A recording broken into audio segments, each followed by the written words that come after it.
Hi, this is Dan Henk, and welcome to another edition of the Skull Sessions. And today, my guest is Eli Mills. That's correct? Close enough. Eli Beals. Beals. Yeah. I knew I Yeah. was going to fuck something up. All right, so It's go all ahead. good. Yeah. Hi. I'm Eli Beals.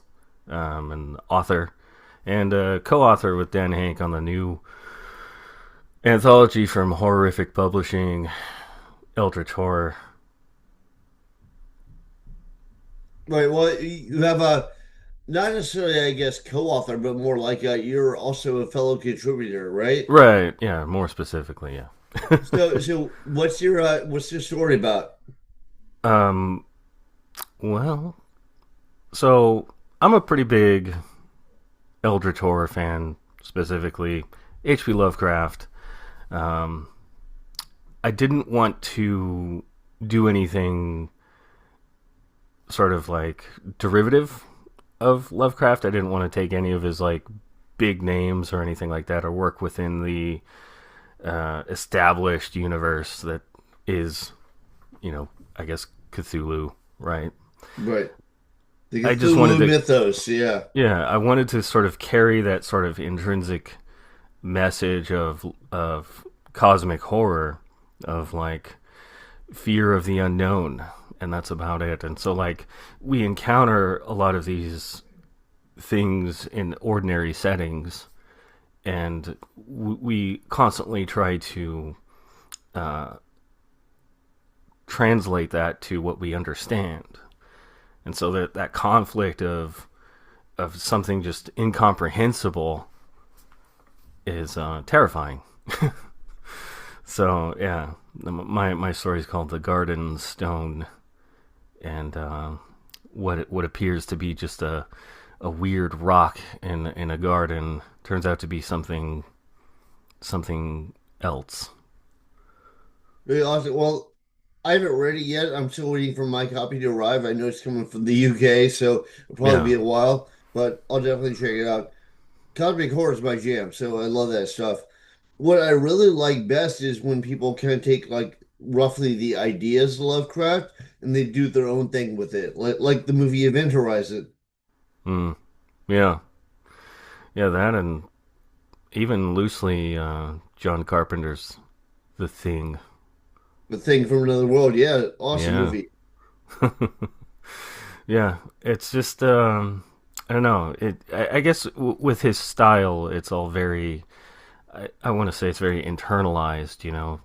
Uh, you get that sort of like that scope through the character and sort of what they're going through psychologically. So it's almost unreliable narrative. Like you don't even know if what's happening is real. Like Right. what was it, Polaris? I That one. think they don't know if what's happening is real. Yeah, and that's a fun place to kind of experiment and sort of explore.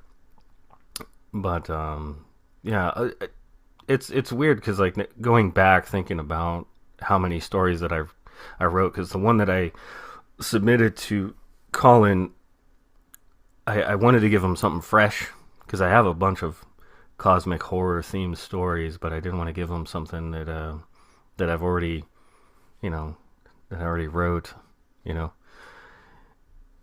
Yeah, in terms of my process, I guess, yeah, it's a process, and I didn't want to give him old stuff.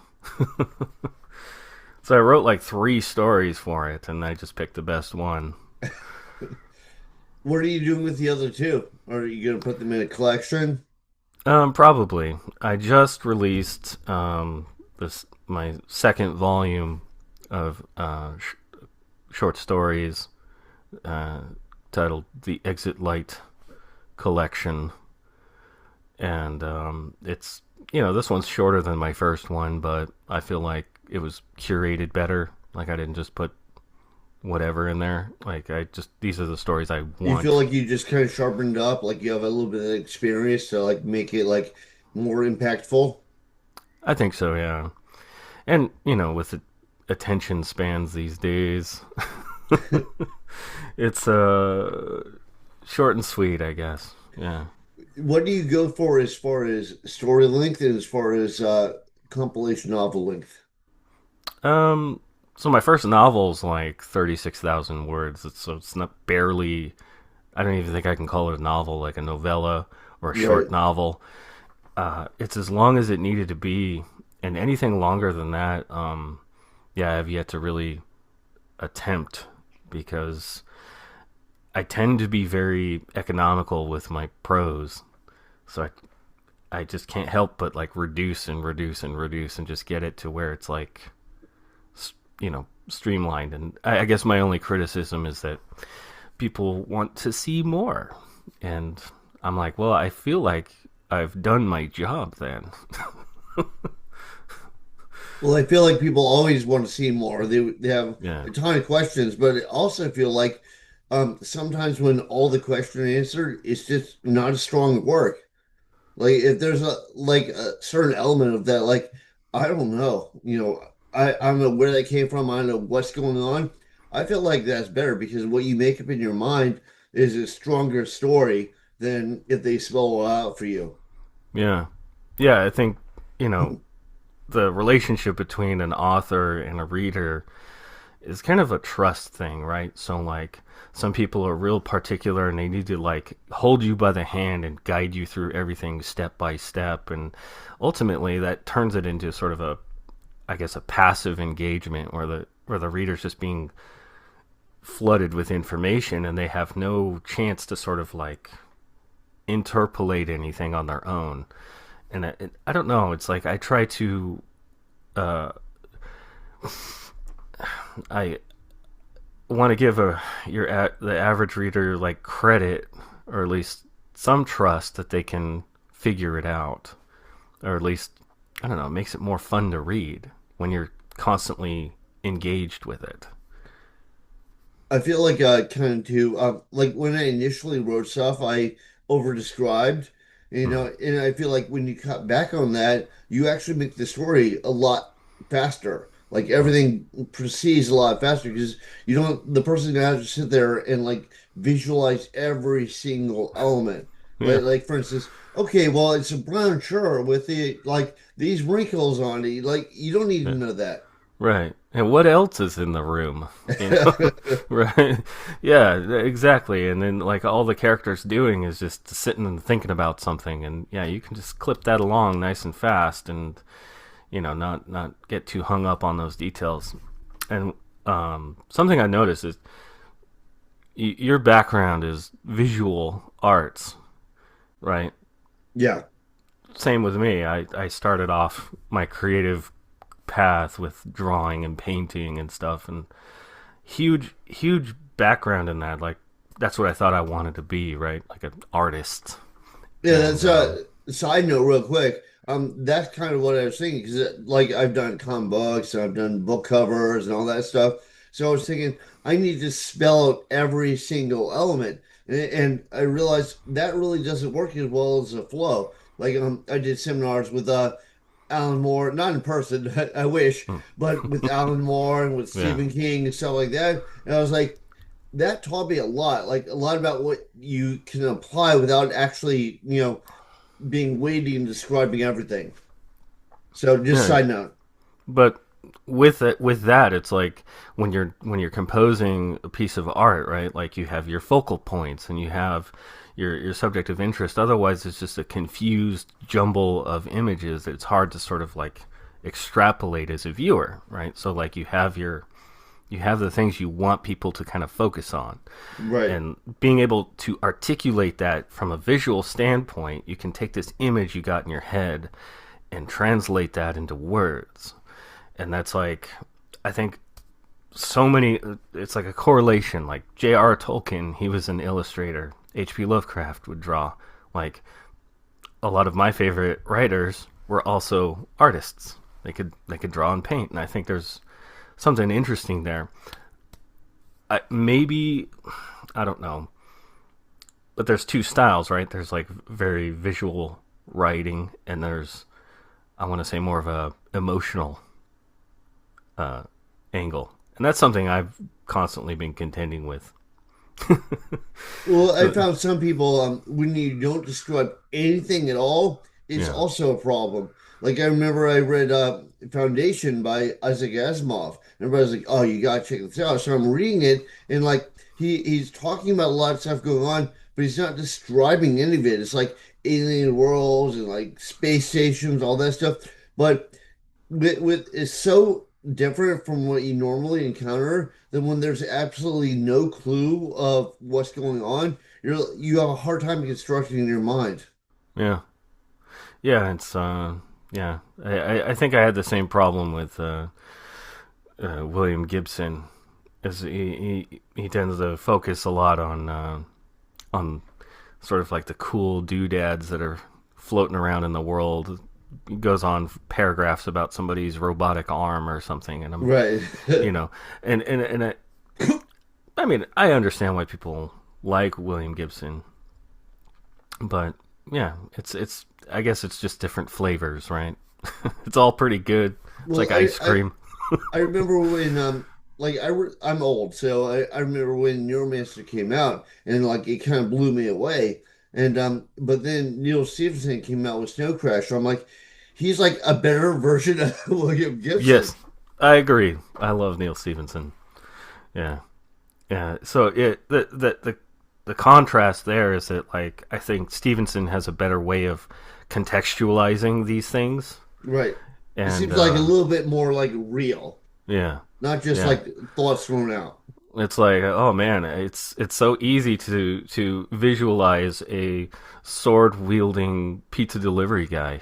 You know, it's it's badass. That's And another good point. Is it like it's the craziest of shit, but it seems like it actually exists.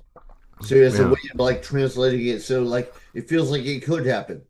yeah, and you know, it's our job to be able to like bring that stuff to life. You know, so it's hard to. I guess with, circling back to cosmic horror, I guess it's the opposite, right? It's what you're not describing, it's what you're hinting at. It's you're kind of just sort of like describing the effects of it rather than the thing, because once you do that, once you start showcasing the details of it, it's no longer as terrifying. I And think that's kind of a Lovecraft's strength. Like he kind of put the idea out there, and then yeah, you have all these different interpretations. And admittedly, some are weak, but some are really strong. yeah, yeah, he definitely, it seems like it was a, he's telling different stories to tell the big story. Like, I don't know if he ever got a chance to really do his magnum opus, right? Like, it was like a lot of tests, and I think mostly he liked to write letters.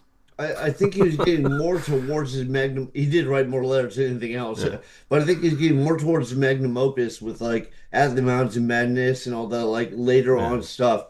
Like, and then he died. yeah, Like, yeah. But yeah, definitely an inspiration. But like anybody, our inspirations come from like several places, and yeah, definitely, I would say if I were to say who my inspirations are, would be first Chuck Palahniuk, uh, Neil Stevenson for sure, and mm, yeah, Stephen King. I'll go Stephen King. I didn't really get into Lovecraft until much later, and then further down that spiral, Edgar Allan Poe. Uh, yeah, did you prefer the Neil, not the Neil Stephenson, the Plutonic, where it's more like a Fight Club or more like was it one about the like in New York City is like fabulous creatures or something like that? Invisible Monsters. Yeah, yeah. I didn't get into that one as much. I have that. I really, my favorite book from Palahniuk is hmm, I like Lullaby and Diary. Diary is about an artist, and it's it's like the character's slowly going crazy from heavy metal poisoning, and they don't realize it. And yeah, it's just I'd have to go back and read it again. It's been a while, but yeah, And the that ones. actually happened to quite a number of people. Oh yeah, yeah. I mean, if you look at the ingredients of like they're putting like arsenic and cyanide and in the blue paint. I think that's why like what Jackson Pollock was insane because he was giving himself like blue paint enemas. Well, they think that they think that the whole reason why the ear got cut off is because of too much turpentine. Like they used real turpentine back in the day. Yeah, yeah. Like now we use like a fake turpentine. We use it's called turpenoid. But like Hmm. back in the day, it was real turpentine, and like the vapors from that will drive you crazy. I read that Vincent Van Gogh was messing around with Paul Gauguin.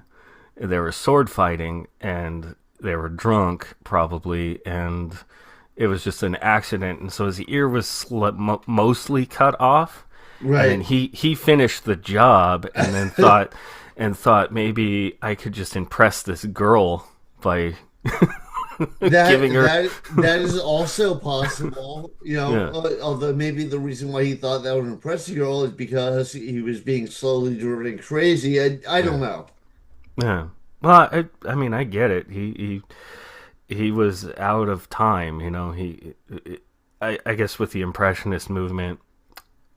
Uh, well, I, so there's a book. Have you heard of Christopher Moore? I don't know. He wrote a vampire story. It's called You Suck and Yeah, I don't Bloodsucking believe so. Fiends. Oh, I actually I've heard that one. Yeah. very. He's an absurdist, and so like he wrote a book called Sacre Bleu, and it was about the Impressionist period. I think that's where I read that story with Paul Gauguin, and it is speculated that that's actually what happened, but I don't know. You're right. With the whole Nobody. like sword fight, Uh huh. everything. Yeah. Yeah. It's possible. I mean, I've seen one of his. I'm not a fan of his stuff. I like as far as impressionism, I like Monet a lot better. Yeah. But I remember I saw one of his original pieces at the Wright Museum in Amsterdam. I was like, yeah, Yeah. I'm not I'm not really feeling it. But everyone's taste is different.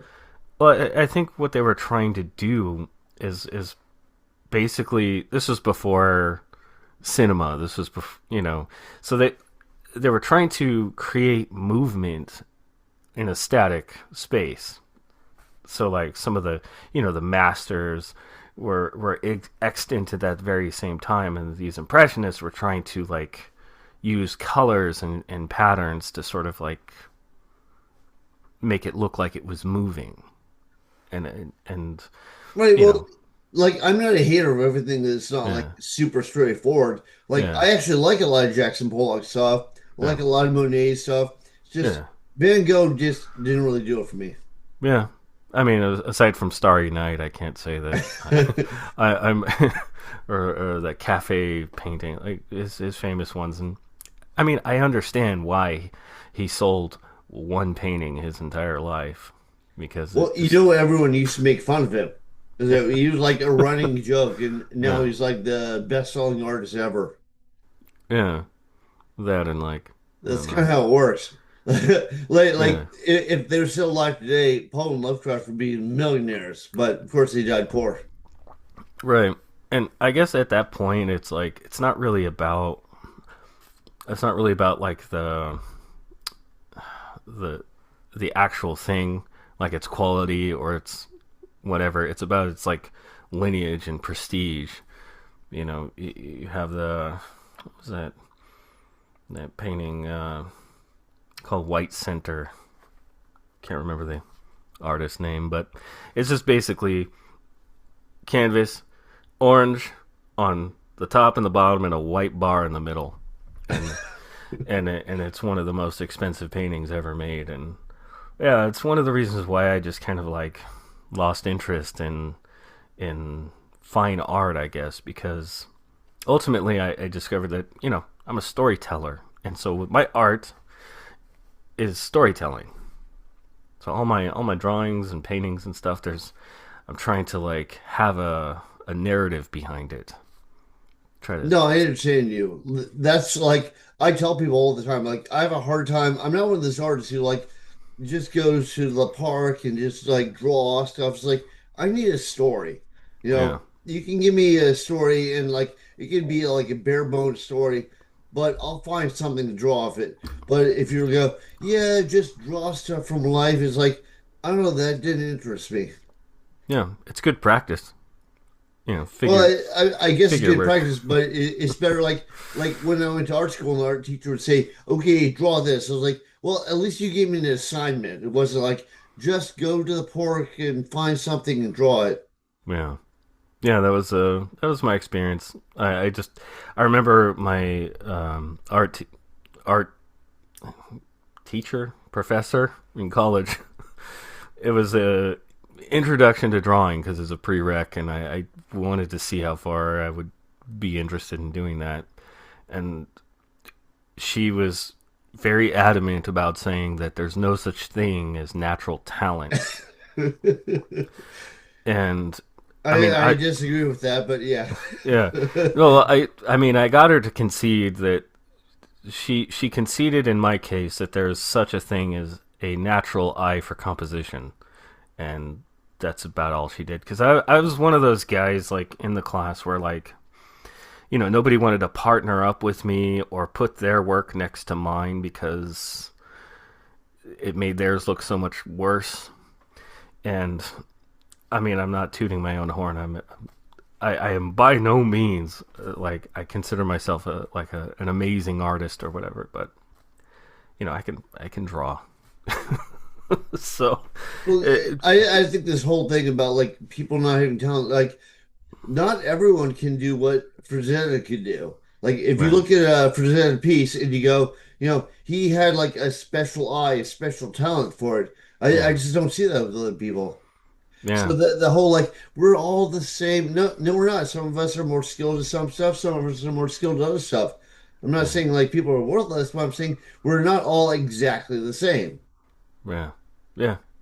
I think I mean, my obsession with drawing, I have to give credit to Teenage Mutant Ninja Turtles because that's I was obsessed with the turtles, and like I just wanted to be like part of that universe, and so I was constantly drawing Ninja Turtles.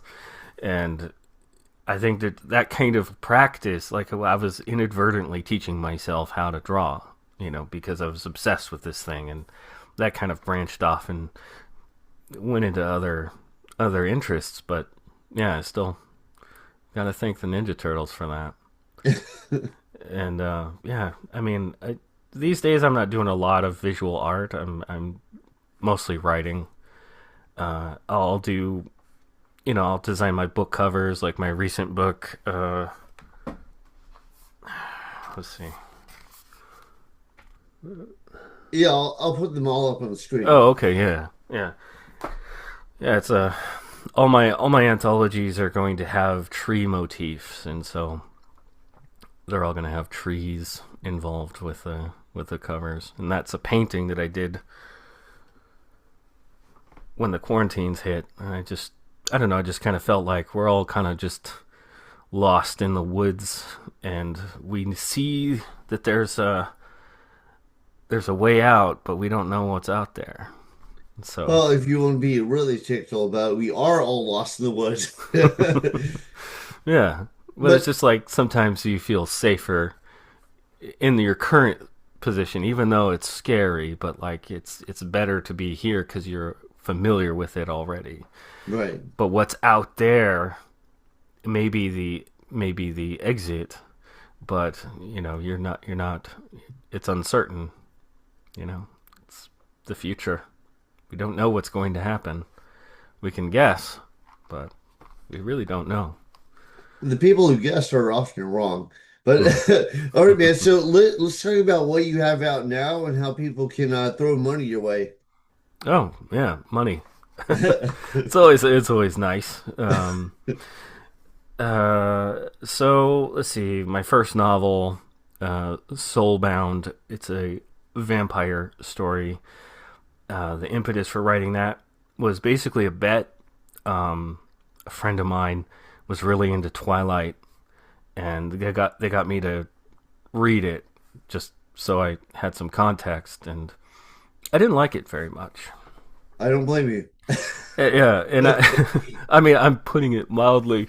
Uh, because there are people, I get it. It has a huge fan base, and people are very passionate about it. But I told them, Sparkly vampires. I told them, I'm like, I could write a better vampire story than this, and they say, oh yeah, we'll do it, and so I did, and yeah, it's something I've been thinking of actually continuing. I have a few chapters of it already written. Um, that's just kind of my process. Like I'll start I'll start the sauce, and then I'll just put it on the back burner, work on something else, and eventually I'll get back to it. But so that's Soulbound. It's such a generic name. I was not thinking of SEO when I named it. So it's a so I got that. All this stuff is on my author page on Amazon, uh, which can be found through my website, exit What's light your give a shout out? What's your website? exitlightpodcast.com. Okay, so you have a podcast, but you have a website as well that's named after the podcast, Yeah, it's one hand washing the other, I guess. right? It's just like having a website super easy because I have stuff all over the place. I sell T-shirts. I so just having it all condensed in one spot is nice because I don't know. It's just I tell people, oh, go to T Public and search my name here, and Oh, I'm they on can't. T Public. Yeah, Yeah, they can't figure it out, and so yeah, so I had just this kind of brilliant idea with the T. Well, I thought it was brilliant, where I put up a couple of like really sacrilegious things, these shirts, and then I yeah. had a bunch of my friends calling the Fox News to complain about it. Oh, But yeah. that didn't go to her. You know what's crazy with like t-shirt design and stuff? Like I was part of T Public since their beta, and so originally how they did it was if people like a design, they basically vote on it. So they were like their whole thing was we're democratizing t-shirts or something, and so if your t-shirt got enough votes, they would print it. That was their original concept, and they did away with that a long time ago, which is pretty smart because now it's just print to order, like Right. whether yeah.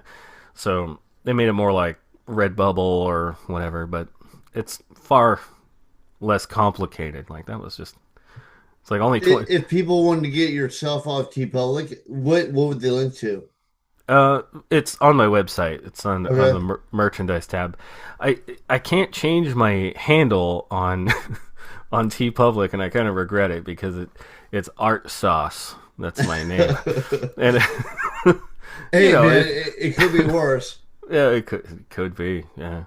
But yeah, my best selling T-shirts are the ones that I never thought like I didn't think that these would be okay or fun, and they're basically the ones that sell are my deep cut Lord of the Rings reference T-shirts, and Well, it's there's a huge fan base there.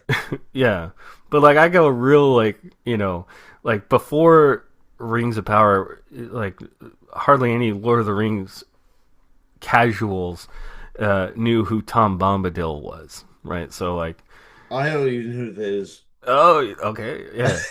So, well, so yeah, and that's like one of my best shirts. It's Bombadillo's Bed and Breakfast, and it's just Tom Bombadil, and that sells a lot, and I'm just shocked by that. So yeah, it's I don't know what people like, and so I just put stuff that I like, and hopefully some other people do too. Uh, yeah, uh, And they can find all this on your website. yeah, yeah. Everything's nice and neat on in one place. It's great. So yeah, I've got three books: Exit Light Collection, Volume One and Two, and my novel, and more to come. Okay, awesome. Yeah, Um, so are you in a number of anthologies? Is it your first anthology? yeah. It's just part of a series. It's basically what keeps me writing short stories is it's the impetus for producing the podcast, and so like the podcast is sort of keeping me on schedule and constantly writing. It's sort of my own. I set my own deadlines, and I think deadlines are like nice to have. It adds a little pressure to you and forces you to make a routine of doing something consistently. Although I don't say like they say like if you're a writer you have to write every day. I don't think that's Yeah, I don't true. agree with that. Like, I don't get there's a Stephen King thing where it's like, he talks about how Two you thousand spend like words. like a certain number of hours and you should pump out a certain number of words. Yeah, And even if some of those are garbage, you can re-edit them later. And I don't think like that. yeah, yeah. I mean, I would also agree. Well, some things I agree with. You've read On Writing by Yeah, Stephen King. Yeah, of course. yeah, Yeah. yeah. So yeah, he says 2,000 words a day, and I'm just uh, sure it could be journaling, it could be anything, but like I don't know. Even if I'm not actually writing, I'm thinking about writing, and just uh, Well, you got to think. I think he'd be a little bit better if he edited some of his stuff. Like he's really good at like making realistic, believable characters, and he has some great ideas. But some of it feels like a little bit like puffed out. yeah, yeah. He really. I don't know. Every I guess notable author has their their shtick, right? Like so, I think he has this way of taking just ordinary people and putting them in extraordinary circumstances, and he really wants to hit it home that this person is just your average person, and he's good at that. And yeah, usually his books hit their stride somewhere around like chapter 3 or 4, so you really have to like just plod through. Like it never just like opens with a big bang, right? Like yeah, it's a slow. Well, I feel like he doesn't have to as long as it's like an engaging story, like build up. Yeah. Sometimes like I don't know if this is when he's like going through his coke phase or his one of his like altered substance phases where I thought it was way more interesting than it was. But I Mm. remember I was reading his stuff and then I got to a novel where he spent an entire chapter describing the toilet paper. Mm. I was like, dude, come on. Yeah. Yeah, have you read much of his short fiction? No, Like Nightmares and Dreamscapes, and no. man, he like there's a story. I can't. It was like an anthology called 999, and he there's a story called The Road Virus Heads North, and it's so good. And it's like his short work is just fantastic. His Yeah, maybe I'll long, have to check it out. yeah, his short fiction is way better than his long fiction, I think. And it's because with a short story you have to be, I don't know, Concise. Yeah. yeah, you have to really word economy, I guess. You have to be very careful about how much you have in it, and so between 2,500 to 5,000 words you don't have much time to really establish your characters, so you got to make it pop. And yeah, I think bridging that gap from going short to long, I think we just have that tendency to just pad stuff. Right. And I don't know how I feel about that. Maybe like I have some ideas that I think could be very expansive, and yeah, I haven't. I feel that there are people that just put in extra word to make it longer. And there are Mm, people where it's like actually part of the story. Like one person I like a lot is Robert Matheson, who did I Am Legend, Hell mm, House, and Stir of Echoes. All this stuff feels like very tight. Like Yeah. he evolves the entire story without like extraneous details. Yeah. Yeah. Man. Yeah, I agree completely. That but then it again that kind of comes onto my the what the one criticism that I typically get is that yeah it's they want to see more, they want to build things out further, and Well, I just everybody always wants to see more. yeah They're like, well, what was the color of this? What was the motivation behind this? It's like, well, part of the mystique is we don't tell you, but yeah that's neither here nor there. All right, man. So I don't want to keep you here all day, but how can people get a hold of you? Like mainly your website, and you have an author page on Amazon. yeah author page on the Amazon. I yeah so I have a YouTube channel. It's the Exit Light podcast. Uh, How many episodes are out?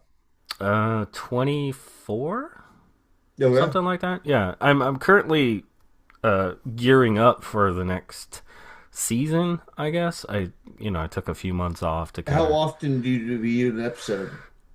So for 2026, I'm thinking just bi-weekly. So 2 episodes a month. Maybe more around spooky season. I don't know, but it's a loose schedule. But I want to stick to it, and it's been difficult, right? Like consistency is important. You have to constantly stay on top of the pile or whatever. But like I do it when I can. I mean, it's it's something I'm passionate about, and honestly, it's like I feel like it's a it's a process in of itself. Like I mean, I write the story, I narrate the story, I do the sound design, I write the music. So it's like you know, it's a whole thing. It's very involved. Okay. Yeah. And what's it called? What's the podcast called? The Exit Light podcast. Okay. And it's is it video or is it audio? What's going on? It's audio only. Um, yeah, I don't know if it, I don't know how that really translates because like I envision people listening to fiction podcasts while they're like doing the dishes or working on a spreadsheet or something, or you know what I mean. Like it's like it allows them to multitask versus like a video based podcast where you need to be more engaged. You got to watch it, right? You You can. said a fiction podcast. So do you have like? Is there a story that you read? Is there a story that you like bring to life? Yeah, it's basically my short fiction, and actually Okay. the finale of my previous season, I narrated my book Soulbound, so that's there, and yeah, it's just it currently it's just my work, and I'm totally open to producing other people's work. It's just that no one's really like I guess I didn't make it open for submissions or anything. I just Right. don't think I really have the no one's really expressed any interest. I've had a few people I've had a few people say that they want to do voice work, they want to do some narration, but it's one of those things where like either you're already doing it or you would like to do that, but you don't have a microphone or something. I don't know. Whatever. I've had one guest narrator, and So what could you listen to it on? it's on everything but Apple. Like Spotify and Yeah, like Overcast and all that yeah, stuff? yeah. I think like I don't know. You put out a podcast, you use a podcasting host, and they just kind of broadcast the RSS feed to various channels. And Yeah, I use Buzzsprout, yeah, and yeah, Buzzsprout is everywhere. same here. Okay. Yeah, so like it's everywhere that I clicked on, and I can't remember what, but I get my I get my metrics back, and mostly the I get listens just from like Amazon and just the browser. Okay. Yeah, but it's it's there. It's all All right. free. And how many books you have and how many anthologies you in? So far, one novel, two anthologies, and you know the stuff I've been doing with the horrific guys. Uh, so I'm in volume two, three, and their upcoming four. I What, like, the horrific yeah, or horrific? horrific. Yeah. Yes, yeah, yeah. It's a cool crew. You know, I like what Colin is doing. He makes he's trying to I like make how they kind of theme, like one's a serial killer, one's an Aldrich yeah, horror, you know. yeah, the cryptids. And Yeah. yeah, I had a funny feeling that the his next one was gonna be eldritch horror. Yeah. So yeah, it was Is a. it called more Eldritch horror in the UK I and think that's. more like cosmic horror here in the US? I think they stick to eldritch horror, uh, but yeah, it's the same thing. Eldritch is otherworldly, ancient gods, you know, that kind of thing. Cosmic Right. is just obviously it's an allusion to space and Other extrasolar. dimensions and all Yeah, that, yeah. yeah. So I don't whatever the interpretation is, it's roughly the same thing, I guess. Okay, well, Uh, awesome. Everyone should check out the anthology. I'm in it, you're in it, and yeah. everyone should check out your podcast. And do you have anything else you want to point people towards? Uh, no, that's about it. All Yeah, right, man. Well, thank you very much for being on here. yeah. Thank you for having me, Dan.